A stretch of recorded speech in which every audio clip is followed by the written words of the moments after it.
ल हेरो साथी हो, जाम परेछ यहाँ यस्तो मजाले दाउन्नेमा। ए जामै जाम पुरा। रानीको बान सरकार, रानीको बान ओली मादरचुत साले। बाटोको यो दशा कहिले बन्ने हो? यो बाटो कहिले बन्ने हो? कहिले बनाएछ।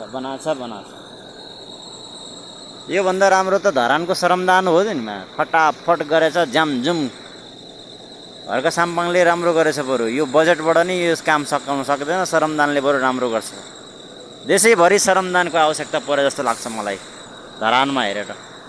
श्रमदानबाट गरेको भए अहिलेसम्म यो बनिसक्ने थियो यो रोड।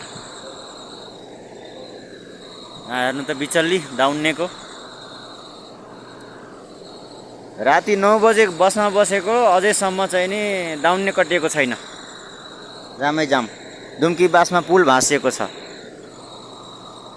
यस्तो छ बिजोक। हरे कृष्ण।